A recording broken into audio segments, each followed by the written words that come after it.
What's going on, guys? Welcome to Squatty Reviews. Today, we're going over The Joker. Well, this movie obviously released just yesterday, and it's directed by Todd Phillips, as you know him from director of movies like The Hangover. But whatever, I guess they decided it was a good idea to give him the reins of probably the most notorious villain in all of DC Comics. But I guess whatever, it makes sense. Now, from the trailers when this movie came out, I honestly thought it looked like garbage. Anyways, The Joker is a lot different from many other superhero movies that have been coming out lately. Most superhero movies often have a ton of characters and are super fast-paced, a lot of action, and this one really just centers around just one character, and it's very slow paced. It's very, I don't know, it's one of the more twisted movies that I've seen in recent years, and it was one where, you really could tell that it took all of the actors' mental capacity to really play this role and to do it well. If you're going to go to this movie, do not expect it to be super fast paced.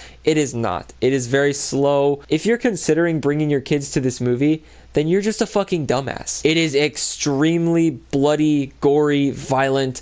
There's so much profanity in this movie. That being said, it's a rated R movie based around the Joker. Whatever. Let me get to summarizing this movie. It's really just about the Joker's character. Basically, there's just a series of unfortunate events that happen to him, and he slowly goes insane for the entire movie. That's the quick way of summarizing it, and I'm not going into any further detail. This is another one of those movies where you know what the ending's going to be like regardless. Like, he's turning into the Joker by the end of the movie. So the movie's existence spoils itself. Also, this version of the Joker, I guess it doesn't set up like your typical Mark Hamill or Jack Nicholson Joker. It sets up more of like your mentally twisted and demented Joker, more along the lines of Heath Ledger, although I think Joaquin Phoenix even takes it a little bit too far. Speaking of Joaquin Phoenix, he blows this out of the water. He absolutely crushes it in this movie, and I was very critical of him when he was called on to cast this movie, because I never heard of this guy before this role, and he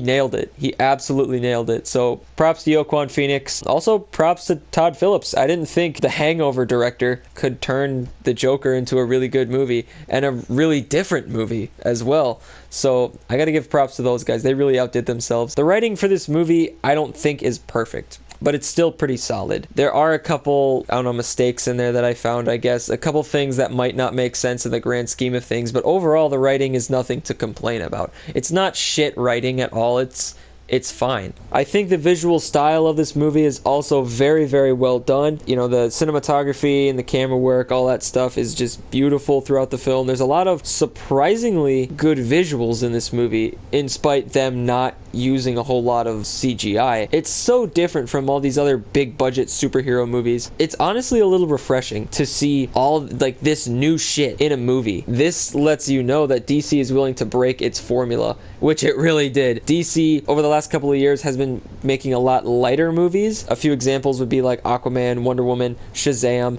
But then this movie just says, you know what, fuck it. We're going to show Christopher Nolan and Zack Snyder that we can make an even darker movie than you've ever seen before in your life. And that's exactly what they did. There are a couple flaws in this movie. Like I said before, it's a very slow-paced movie, which it's meant to be a slow-paced movie, so I can give them the benefit of the doubt for that. That being said, it is still a slow-paced movie. And, I'm just not a fan of slow-paced movies. I get that's a personal preference, but if you don't mind slow pacings in movies, then it shouldn't bother you too much. But I think the biggest complaint that I have with this movie is that there are just some scenes that are just really hard to watch. Have you ever seen those scenes in movies where, like, the character is just gonna make an asshole out of himself, and you just have to sit there and watch, and it's like a face palm the entire scene? Well, this movie has a ton of scenes that are like that. For example, in the movie, I don't know if it's shown in the trailer or not, but he has this mental disorder where he just laughs uncontrollably, and there's a scene where he's going up to perform this stand-up comedy, and he starts laughing right when he begins, and it's the uncontrollable laughter, and it's so hard to watch because he just makes an idiot out of himself. There's also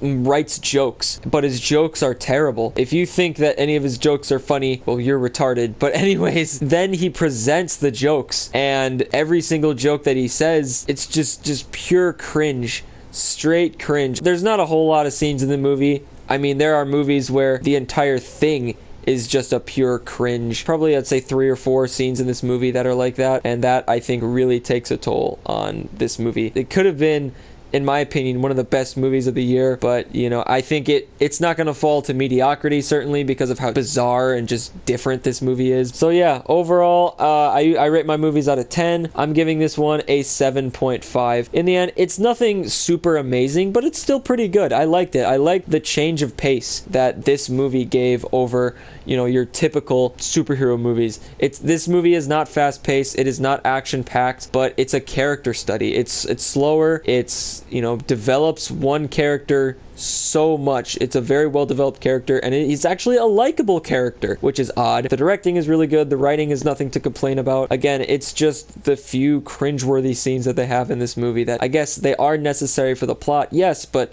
that doesn't make them good. So like I said, 7.5 for this movie. Would I recommend it? You can go see it if you want. I won't be pissed if you don't. Whatever. I guess that's it. See you guys later. Have a nice day.